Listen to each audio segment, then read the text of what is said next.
Yasin digital academy YouTube চ্যানেলের নতুন আরেকটি ভিডিওতে আপনাদের সবাইকে স্বাগত। বন্ধুরা, আজকে আমরা মাইক্রোসফট এক্সেলের একটি খুবই গুরুত্বপূর্ণ অংশ ড্রপডাউন সম্পর্কে জানব। ড্রপডাউনের অনেক ব্যবহার আছে, তো আজকে আমরা খুবই গুরুত্বপূর্ণ এবং সুন্দর একটা বিষয় দেখব, কিভাবে আমরা ডিভিশনে ক্লিক করার সঙ্গে সঙ্গে ডিভিশনের ডিস্ট্রিক্টগুলো সিরিয়ালি দেখাবে। আমরা সেই বিষয়টা আজকে মাইক্রোসফট এক্সেলে ব্যবহার করে দেখাবো। তো প্রথমে আমরা একটা ফাইল ক্রিয়েট করে নেব, এইভাবে হাতে লিখে নিব।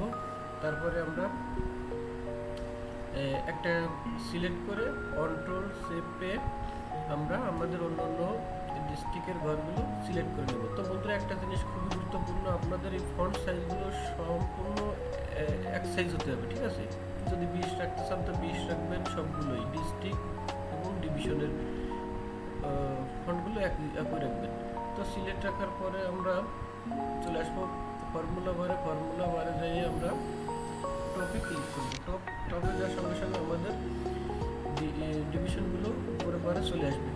এরপরে আমরা আমাদের ডাটা ভ্যালিডেশনে যাব। ডাটা ভ্যালিডেশনে যাওয়ার পরে ডিভিশনের ঘর সিলেক্ট থেকে ডাটা ভ্যালিডেশনে যাব। ডাটা ভ্যালিডেশনে যাওয়ার পরে আমরা লিস্ট ক্লিক করব। লিস্টে ক্লিক করার পরে এখানে আমরা ডিভিশনের পুরো বারটাকে সিলেক্ট করব, ঠিক আছে? পুরো বারটাকে সিলেক্ট করার পরে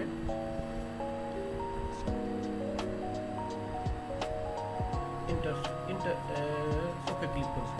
ওকে ক্লিক করার সঙ্গে সঙ্গে দেখুন বন্ধুরা, আমাদের ডিভিশনের ঘরে ডিভিশনগুলো চলে এসেছে। এবার আমরা এই ডিভিশনের ভিতরে যে ডিস্ট্রিক্টগুলো আছে সেগুলো আনবো।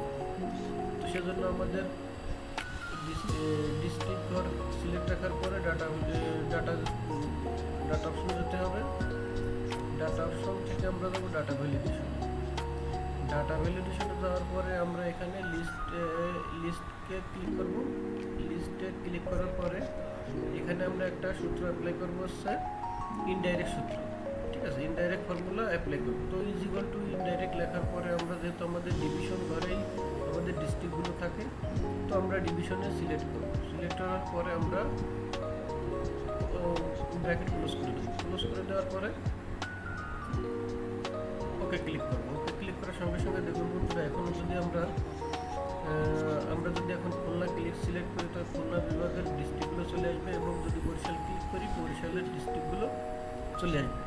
তো বন্ধুরা, এই ছিল আজকের এই এক্সেলের ড্রপডাউন মেনু সম্পর্কে একটা সুপার ট্রিক্স ভিডিও।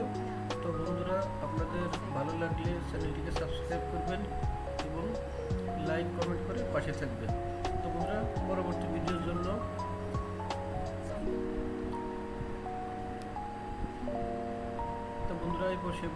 পরবর্তী ভিডিওতে আমরা অন্য কোনো একটা সুপার ট্রিক শিখবো। সে পর্যন্ত সবাই ভালো থাকবেন।